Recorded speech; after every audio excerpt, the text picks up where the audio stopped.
رجب کا مہینہ شروع ہے۔ جب یہ مہینہ شروع ہوتا تو رسول اللہ صلی اللہ علیہ وسلم یہ دعا فرماتے تھے، اللہم بارک لنا فی رجب و شعبان وبلغنا رمضان، کہ یا اللہ رجب اور شعبان میں ہمارے لیے برکت عطا فرما اور ہمیں رمضان المبارک تک پہنچا تاکہ ہمیں رمضان المبارک نصیب ہو جائے۔ اس مہینے کی 22 تاریخ 22 رجب المرجب ایک جلیل القدر صحابی حضرت امیر معاویہ رضی اللہ تعالیٰ عنہ کا یوم وفات بھی ہے، تو اس نسبت سے ان کا تعارف، ان کی خدمات اور ان کے فضائل کے متعلق چند باتیں عرض کروں گا۔ حضرت امیر معاویہ رضی اللہ تعالیٰ عنہ وہ جلیل القدر صحابی ہیں جن کو اللہ تعالیٰ نے وحی لکھنے کا اعزاز عطا فرمایا، جس کو ہم کاتب وحی کہتے ہیں۔ رسول اللہ صلی اللہ علیہ وسلم نے ایک جماعت کے ذمہ یہ کام لگایا تھا کہ جو بھی اللہ تعالیٰ کی طرف سے وحی نازل ہوگی، حضرت جبرائیل علیہ السلام جو بھی اللہ تعالیٰ کا حکم لے کر آئیں گے، تو وہ جماعت اس وحی کو لکھنے کا کام کرتی تھی، اور اسی جماعت کے ایک رکن حضرت امیر معاویہ رضی اللہ تعالیٰ عنہ تھے،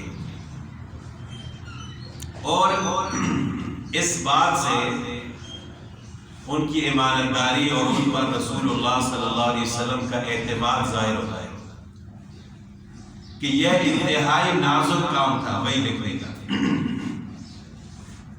اور رسول اللہ صلی اللہ علیہ وسلم نے انہی لوگوں کے ذمے یہ کام لگایا جو انتہائی اعتماد والے اور ایماندار تھے اور لکھنا بھی جانتے تھے، کیونکہ اس وقت لکھنے کا کام ہر بندہ نہیں سمجھتا تھا، تو جو لوگ لکھنے والے تھے ان میں سے چند لوگوں کو رسول اللہ صلی اللہ علیہ وسلم نے مقرر فرمایا تھا۔ سب سے زیادہ وحی لکھنے کا کام اور خدمت حضرت زید بن ثابت رضی اللہ تعالیٰ عنہ نے یہ خدمت سر انجام دیا، اور اس کے بعد دوسرا نمبر حضرت امیر معاویہ رضی اللہ تعالیٰ عنہ، اور رسول اللہ صلی اللہ علیہ وسلم کے ساتھ ان کا رشتہ سالہ اور بہنوئی کا تھا، یعنی حضرت امیر معاویہ رضی اللہ تعالیٰ عنہ رسول اللہ صلی اللہ علیہ وسلم کے سالہ تھا۔ ام المومنین حضرت ام حبیبہ رضی اللہ تعالیٰ عنہ حضرت امیر معاویہ رضی اللہ تعالیٰ عنہ کی بیٹی تھی۔ حضرت امیر معاویہ رضی اللہ تعالیٰ عنہ کا تعلق قبیلہ قریش کے ساتھ، جس قبیلہ کے ساتھ رسول اللہ صلی اللہ علیہ وسلم کا تعلق ہے، اور ان کے والد حضرت ابو سفیان رضی اللہ تعالیٰ عنہ اور خود حضرت امیر معاویہ رضی اللہ تعالیٰ عنہ فتح مکہ کے موقع پر ایمان لائے، لیکن وہ خود فرماتے ہیں کہ کافی پہلے میرے دل میں ایمان راسخ ہو چکا تھا، لیکن گھر والوں کی طرف سے سختی تھی، اس وجہ سے میں اظہار نہیں کر سکتا تھا کہ صلح حدیبیہ کے بعد میں ایمان لا چکا تھا، اور جب مسلمان عمرۃ القضاء کے لیے تشریف لے گئے تو میں بھی جانا چاہتا تھا، لیکن میری والدہ نے مجھے کہا کہ اگر آپ گئے تو ہم آپ کی تمام ضروریات بند کر دیں گے۔ تو ظاہر ہے گھر والوں کی طرف سے بھی ایک انسان کے اوپر دباؤ ہوتا ہے، جس کی وجہ سے وہ بعض اوقات اسلام کا اظہار نہیں کر سکتے۔ کئی ایسے صحابہ کرام تھے، لیکن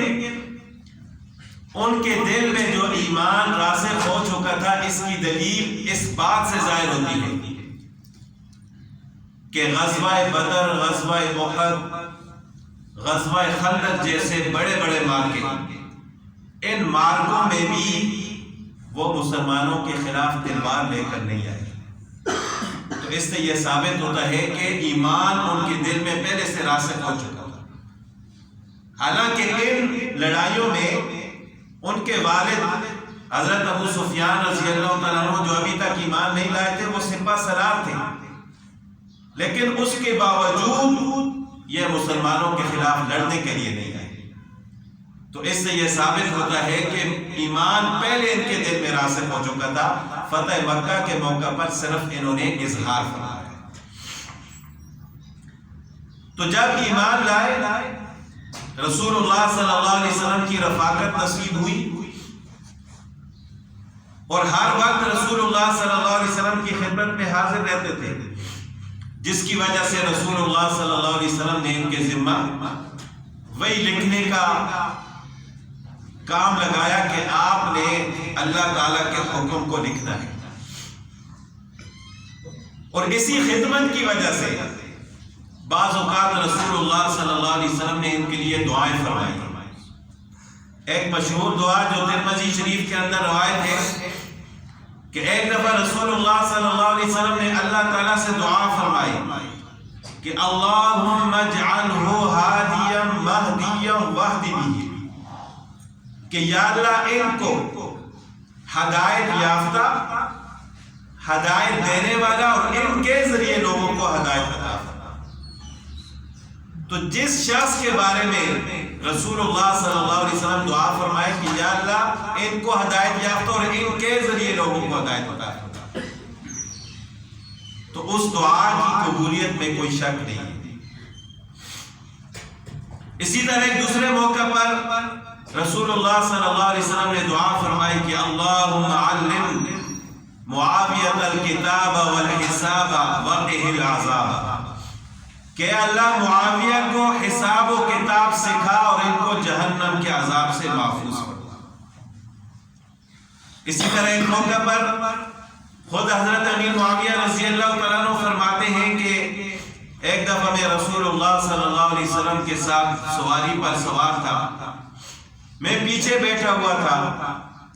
رسول اللہ صلی اللہ علیہ وسلم نے مجھ سے فرمایا کہ اے معاویہ،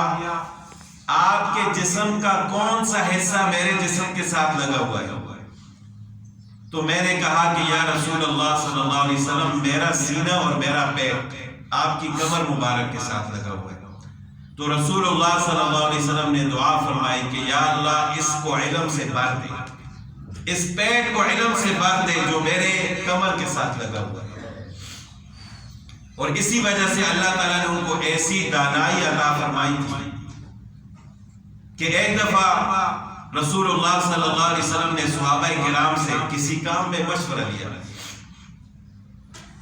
تو وہاں پر جلیل القدر صحابہ کرام حضرت ابوبکر صدیق رضی اللہ تعالیٰ عنہ، حضرت عمر رضی اللہ تعالیٰ عنہ تشریف فرما تھے، لیکن وہ اس طرح مشورہ نہ دے سکے جس طرح رسول اللہ صلی اللہ علیہ وسلم چاہتے تھے. تو رسول اللہ صلی اللہ علیہ وسلم نے فرمایا کہ معاویہ کو بلاؤ، وہ اس کام میں آپ سے زیادہ بہتر مشورہ دے گا. اس سے یہ ثابت نہیں ہوتا کہ حضرت ابوبکر صدیق رضی اللہ تعالیٰ عنہ اور حضرت عمر رضی اللہ تعالیٰ عنہ کا کوئی مقام نہیں تھا. حضرت امیر معاویہ رضی اللہ تعالیٰ عنہ تو فتح مکہ کے موقع پر ایمان لائے، اور حضرت ابوبکر صدیق رضی اللہ تعالیٰ عنہ تو وہ شخصیت ہیں کہ جنہوں نے بچپن سے رسول اللہ صلی اللہ علیہ وسلم کی رفاقت اختیار کیا. لیکن ہے تو سارے صحابہ کرام، کچھ صحابہ کو اللہ تعالیٰ نے زیادہ مقام عطا فرمایا تھا، کچھ کو کم عطا فرمایا تھا، لیکن بطور صحابی ہر ایک کے ایمان کی گواہی دینا، ان کا ایمان لانا، یہ ہمارے ایمان کا حصہ ہے. اور رسول اللہ صلی اللہ علیہ وسلم کا ارشاد ہے کہ صحابہ کرام سب کے سب جنتی ہیں، بلکہ خود اللہ تعالیٰ نے قرآن کریم میں ارشاد فرمایا کہ رضی اللہ عنہم ورضوا عنہ، اللہ تعالیٰ ان سے راضی ہوئے اور وہ اللہ تعالیٰ سے راضی ہوئے. رسول اللہ صلی اللہ علیہ وسلم کی رحلت کے بعد جب حضرت ابوبکر صدیق رضی اللہ تعالیٰ عنہ کا دور آیا اور اس